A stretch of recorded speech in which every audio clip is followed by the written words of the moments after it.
Hello every one, അസ്സലാമു അലൈക്കും. Welcome back to my channel. അപ്പോൾ എന്തൊക്കെയുണ്ട് വിശേഷങ്ങൾ? എല്ലാവർക്കും സുഖമല്ലേ? അപ്പോൾ ഇത് ഞങ്ങളുടെ മരത്തത്തെ ലാസ്റ്റത്തെ ഏത്തച്ചക്ക എന്തായിരുന്നു ഇതിനെ പറയുക? ഞങ്ങളിവിടെ രാംപല്ല എന്ന് പറയാം കേട്ടോ. നിങ്ങളുടെ സൈഡിലെല്ലാം ഇതിന് എന്ത് പറയുന്നൊന്നും അറിയില്ല. അപ്പോൾ ഇത് ലാസ്റ്റത്തെയാണ്. മരമെല്ലാം ഒന്ന് എന്താ പറയുക, കൊത്തിയിട്ടിട്ടുണ്ട് കേട്ടോ. താഴത്തോടല്ല, മേലെ ഒന്ന് അതിൻ്റെ ഗെല്ലൊക്കെ ഒന്ന് കൊത്തിയിട്ടുണ്ടായി. അപ്പോൾ അതിൽ നിന്ന് കിട്ടിയ ഒരു 4 എണ്ണമാണ് കേട്ടോ. അപ്പോൾ ഞങ്ങൾക്ക് ഇന്ന് നോമ്പ് തുറക്കാൻ പഴംപൊരി ഉണ്ടാക്കാമെന്ന് വിചാരിച്ചു കേട്ടോ. അപ്പോൾ അതിനുള്ള മാവൊന്ന് കൊഴിച്ചിട്ട് വെച്ചതാണ്. പിന്നെ വേണമെങ്കിൽ ഒരു 6 മണിയൊക്കെ ആകുമ്പോൾ ഒന്ന് ഞങ്ങൾക്ക് എടുത്തിട്ട് പൊരിക്കാമല്ലോ പെട്ടെന്ന്. അപ്പോൾ ഇതൊന്ന് റെഡിയാക്കി കേട്ടോ. അപ്പോൾ ഇന്ന് ഞാൻ നാസ്തക്ക് പൊറോട്ട ഉണ്ടാക്കാമെന്ന് വിചാരിച്ചു. അപ്പോൾ മാവ് കൊഴിച്ച് വെച്ച് പറഞ്ഞാൽ ഞങ്ങൾക്ക് ഒരു മഹരിബിൻ്റെ നോമ്പ് തുറന്നതിന് ശേഷം വേണമെങ്കിൽ ഞങ്ങൾക്കൊന്ന് ഉണ്ടാക്കാമല്ലോ പെട്ടെന്ന്. അപ്പോൾ ഇറച്ചിക്കറിയും പൊറോട്ട ഉണ്ടാക്കാമെന്ന് ഇന്ന് തീരുമാനിച്ചിട്ടുണ്ട്. അപ്പോൾ എന്താ ഇത് കസ്റ്റേർഡിന് ഞാനിവിടെ വിരകിയിട്ട് വെച്ചിട്ടുണ്ട് കേട്ടോ. പക്ഷേ ഈ പ്രാവശ്യത്തെ കസ്റ്റേർഡിൻ്റെ കളർ ചേഞ്ച് ഉണ്ട് കേട്ടോ. ഇല്ലെങ്കിൽ ഒരു യെല്ലോ കളറാണ്, ഇത് വേറൊരു യെല്ലോ കളറാണ്. ആ കളറല്ല, എൻ്റെ അവിടുന്ന് കൊടുന്ന ആ കളറിൻ്റെ പൊടി കാലിയായിട്ടുണ്ട് കേട്ടോ. അപ്പോൾ ഞാൻ ഇന്ന് ഇവിടുന്ന് ഞങ്ങളുടെ ഫാമിലിത്തെ ഒരു പീടികയിൽ നിന്ന് കൊണ്ടുവച്ചതാണ് കസ്റ്റേർഡ് പൗഡർ. പക്ഷേ ഇച്ചിരി കളർ ചേഞ്ച് എന്ന് തോന്നി എനിക്ക്. കളർ ചേഞ്ച് തന്നെ ഇത്. അതൊരു വേറെ യെല്ലോ, ഇതൊരു വേറെ യെല്ലോ, അങ്ങനത്തെ കളറാണ്. അപ്പോൾ ഞാൻ മൈദ ഒന്ന് പൊറോട്ടക്കുള്ളത് കൊഴിച്ചിട്ട് വെക്കട്ടെ. നിങ്ങൾക്ക് മൈദ കുഴക്കണക്കായി മുന്നേ 2 മുട്ട ഇട്ട് കൊടുക്കാം കേട്ടോ മൈദക്ക്. അപ്പോൾ ഞാൻ പൊറോട്ടക്ക് മാവ് കൊഴിക്കുമ്പോൾ 2 മുട്ട, പിന്നെ കുറച്ച് പഞ്ചസാര, പിന്നെ ആവശ്യത്തിനുള്ള ഉപ്പ് ഇട്ട് കൊടുത്തിട്ടാണ് ഇതൊന്ന് കൊഴിച്ചിട്ട് കുറച്ച് എണ്ണ ചേർത്ത് ഞാനിത് കൊഴിക്കും കേട്ടോ. കൊഴിച്ചിട്ട് വെക്കും. അപ്പോൾ ഞങ്ങൾക്കിതൊന്ന് കൊഴിച്ചിട്ടെടുക്കാം.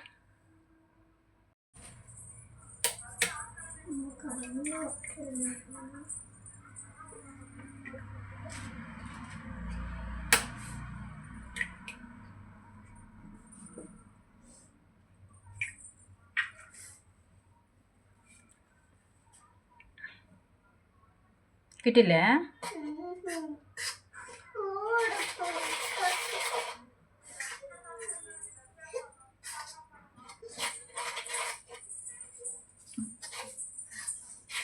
നല്ലൊന്ന് സ്പൂണിൽ മിക്സാക്കിയാലൊന്നും പറ്റൂല കേട്ടോ. ഇത് നല്ലോണം കയ്യിൽ തന്നെ മിക്സാക്കിയിട്ട് എടുക്കണം, എന്നാലേ പറ്റുള്ളൂ പൊറോട്ടക്ക് കേട്ടോ. അപ്പോൾ ഞാനിത് നല്ലോണം ഒന്ന് കയ്യിൽ മിക്സാക്കിയിട്ട് പിന്നെ നിങ്ങൾക്ക് കാട്ടിത്തരാം കേട്ടോ. അപ്പോൾ ഇത് നല്ലോണം ഒന്ന് കുഴച്ചിട്ട് എടുത്തിട്ടുണ്ട് കേട്ടോ. അപ്പോൾ എണ്ണ ഒന്ന് മേലെ തടവിയിട്ട് വെച്ച് കൊടുക്കുക, ഇച്ചിരി സ്മൂത്തായിട്ട് കിട്ടട്ടെ. ഇത് കാണുമ്പോൾ നിങ്ങൾ വിചാരിക്കും ഞാൻ ഭയങ്കര ഫുഡിലെല്ലാം ഭയങ്കര എക്സ്പേർട്ടാണ്. അങ്ങനൊന്നും ഇല്ല കേട്ടോ. ഞാൻ കല്യാണം കഴിഞ്ഞ് വരുമ്പോൾ എനിക്കൊരു സാധനം ഉണ്ടാക്കാനറിയില്ല. ഇവിടെ വന്ന പിന്നെയാണ് ഞാൻ ഫുഡ് ഉണ്ടാക്കാൻ പഠിച്ചത്.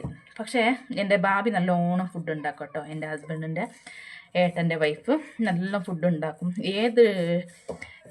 എവിടുത്തെ ഫുഡ് വേണമെങ്കിൽ നല്ല ഉണ്ടാക്കും. സ്വീറ്റ് ആയെങ്കും പിന്നെ ബിരിയാണി ആയെങ്കും എല്ലാം ഉണ്ടാക്കും.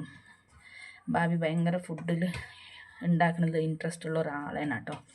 അപ്പം ഭാബീൻ്റെ ഇത് കുറച്ചൊക്കെ കണ്ടിട്ട് ഞാനും പഠിച്ചു. പിന്നെ കുറേയൊക്കെ യൂട്യൂബിൽ നോക്കിയിട്ടും പഠിച്ചു കേട്ടോ. ഈ പൊറോട്ടയെല്ലാം ഭാബിയും പിന്നെ എൻ്റെ അമ്മായിമ്മ നല്ലോണം ഉണ്ടാക്കുന്നുണ്ടായി കേട്ടോ കല്യാണം കഴിഞ്ഞ് ഞാൻ വന്നപ്പോൾ. അപ്പോൾ അതെല്ലാം കണ്ടിട്ട് ഇങ്ങനെ പഠിച്ച് എടുത്തതാണ്. അപ്പോൾ ഇത് കുറച്ച് നേരം ഞങ്ങൾക്ക് റെസ്റ്റ് എടുക്കാൻ വെച്ച് കൊടുക്കാം.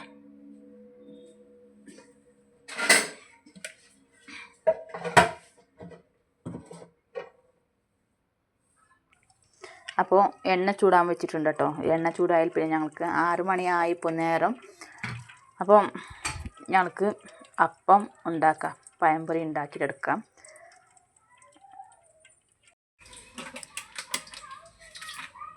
കുടിക്കാൻ ഞങ്ങൾക്ക് ഇന്ന് ടാങ്ക് ഉണ്ടാക്കാം കേട്ടോ.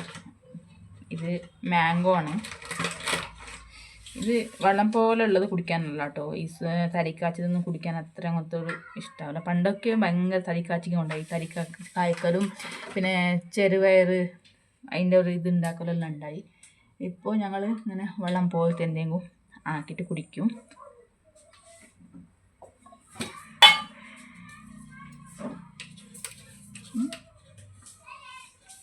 അങ്ങനെ ഞാൻ മാംഗോ ടാങ്കും കലക്കി വെച്ചിട്ടുണ്ടായി. പിന്നെ ഇതിൻ്റെ ലെമണിൻ്റെതും കുറച്ച് കലക്കി വെച്ചിട്ടുണ്ടായി കേട്ടോ.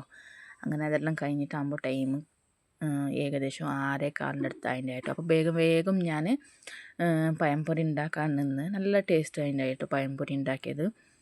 ഞാൻ പഴംപൊരിക്ക് മൈദ, പിന്നെ ഇച്ചിരി മഞ്ഞൾപ്പൊടി, പിന്നെ ഇച്ചിരി പഞ്ചസാര, പിന്നെ ഉപ്പ്, കുറച്ച് അരിപ്പൊടി അത്ര മാത്രം ചേർത്തിട്ടുണ്ടായിരുന്നു. വേറെ ഒന്നും ഞാൻ ചേർത്താൻ പോയിട്ടില്ല. കുറച്ച് ഉപ്പ്, ആവശ്യത്തിനുള്ള ഉപ്പും ചേർത്തിട്ടാണ് ഞാൻ അതിൻ്റെ ബാറ്റർ ഒന്ന് റെഡിയാക്കിയിട്ട് എടുത്തിട്ടുണ്ടായത് കേട്ടോ. നല്ല ടേസ്റ്റ് ആയിരുന്നു. ഞാൻ ചിലപ്പോൾ എല്ലാം യൂട്യൂബിൽ നോക്കിയിട്ടാക്കും എന്തെങ്കിലും സ്പെഷ്യലായിട്ട് അതിലേക്ക് ഇടുമോ എന്തോ പറഞ്ഞിട്ട്. ഞാൻ മാമൂലി ഇടുന്നത് ഇത്ര തന്നെയാണ്. പക്ഷെ ഞാൻ യൂട്യൂബിൽ നോക്കിയപ്പോൾ മിക്കവാറും ആൾക്കാർ ഇതെല്ലാം ഇട്ടിട്ടാണ് പഴംപൊരി ഉണ്ടാക്കാറുള്ളത്. പിന്നെ ഏലക്കപ്പൊടി ഇടും. എനിക്ക് ഏലക്കപ്പൊടി തീരെ ഇഷ്ടമല്ല. ഞങ്ങൾക്ക് ആർക്കും ഏലക്കപ്പൊടി ഇഷ്ടമില്ല. അപ്പോൾ ഏലക്കപ്പൊടി ഞാൻ ഇടില്ല. അപ്പം പഴംപൊരിയെല്ലാം ഞാൻ ചുട്ടിട്ട് എടുത്തിട്ടുണ്ട് കേട്ടോ.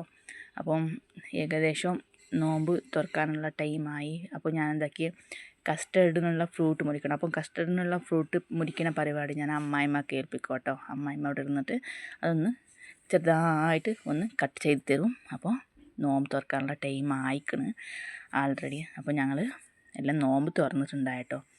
നോമ്പ് തുറന്നിട്ടാണ് പഴംപൊരി എല്ലാം എൻ്റെ മോളാണ് എടുത്തിട്ടോ കാട്ടുന്നത്. എൻ്റെ കയ്യിലത്തെ പഴംപൊരി കാട്ടുമ്മ എന്ന് പറഞ്ഞിട്ട് കാട്ടുന്നതാണ്. അപ്പോൾ നോമ്പെല്ലാം തുറന്നിട്ട് നിസ്കാരമെല്ലാം കഴിഞ്ഞിട്ട് ഒരു 7 മണിയാകുമ്പോൾ ഞാൻ പിന്നെയും അടുക്കളയിൽ കയറിണ്ടായിട്ടോ. ഞാൻ നാസ്ത പരിപാടികൾ അപ്പോഴാണ് ഉണ്ടാക്കുന്നത്. ഞാനിപ്പോൾ വേഗം ഉണ്ടാക്കി വെക്കൂല. കറി എന്തെങ്കിലും ഒന്ന് വേഗം ഉണ്ടാക്കി വെക്കും. പിന്നെ ഇതെല്ലാം ചൂട് തിന്നാണല്ലേ ഇഷ്ടം. അപ്പോൾ ഞാൻ എന്തൊക്കെ പെട്ടെന്ന് പൊറോട്ട എല്ലാം അടിച്ചിട്ട് എടുത്തിട്ടുണ്ടായി. അടിച്ചിട്ട് ഞാൻ കുറച്ച് നേരം ചുരുട്ടിയിട്ട് കുറച്ച് നേരം വെക്കും കേട്ടോ. ഇല്ലെങ്കിൽ അത് പരത്താൻ ഭയങ്കര ബുദ്ധിമുട്ടാവും. അപ്പൊക്കെ പരത്താൻ പറ്റില്ല. അതിങ്ങനെ ഒരു സൈഡിൽ നിന്ന് പരത്തുമ്പോൾ ഒരു സൈഡിൽ നിന്ന് ഇങ്ങോട്ട് ചുരുങ്ങിക്കൊണ്ട് വരും. അപ്പോൾ ഞാൻ എന്താ കുറച്ച് നേരം വെച്ച് പറഞ്ഞാൽ അത് ഒരു അരമണിക്കൂറോളം വെച്ച് പറഞ്ഞാൽ നല്ല സ്മൂത്തായിട്ട് ഞങ്ങൾ പരത്തുന്ന മാതിരി ഞങ്ങൾ പരത്തിയ മാതിരി അത് നിവർന്നിട്ട് വരും. ഇല്ലെങ്കിൽ ചുരുങ്ങി പോകാനുണ്ടാവും. അപ്പോൾ ഞാൻ വേഗം പെട്ടെന്ന് എല്ലാം അടിച്ചിട്ടെടുക്കുന്നുണ്ട് കേട്ടോ. കുട്ടികൾക്ക് പൈക്കുന്നുണ്ട് എന്നും പറഞ്ഞിട്ടുണ്ടായി ഇടയ്ക്ക്. അപ്പോൾ അവർക്ക് പെട്ടെന്ന് ഉണ്ടാക്കി കൊടുക്കാമെന്ന് വിചാരിച്ച് വേഗം ആക്കിയിട്ട് ഒരു 10 മിനിറ്റ് ഒരു 1/4 മണിക്കൂറോളം വെച്ചിട്ടുണ്ടായി. പിന്നെയാണ് ഞാൻ വേഗം പൊറോട്ട ഉണ്ടാക്കി കൊടുത്തത്. അപ്പോൾ എന്താ പറയുക, എൻ്റെ വീഡിയോ ഇഷ്ടമായെങ്കിൽ ലൈക്ക് ചെയ്യുക, ഷെയർ ചെയ്യുക, സബ്സ്ക്രൈബ് ചെയ്തിട്ട് നോക്കാം കേട്ടോ. അപ്പോൾ ഇത്രയൊക്കെയുള്ളൂ ഇന്നത്തെ നോമ്പിൻ്റെ പരിപാടികൾ. അപ്പോൾ എൻ്റെ വീഡിയോസിന് അത്ര വ്യൂസ് ഒന്നുമില്ല. എത്ര എന്നെ സപ്പോർട്ട് ചെയ്യുക കേട്ടോ. നിങ്ങളുടെ അഭിപ്രായം എഴുതി അയയ്ക്കുക. അപ്പോൾ എല്ലാവർക്കും അസ്സലാമു അലൈക്കും.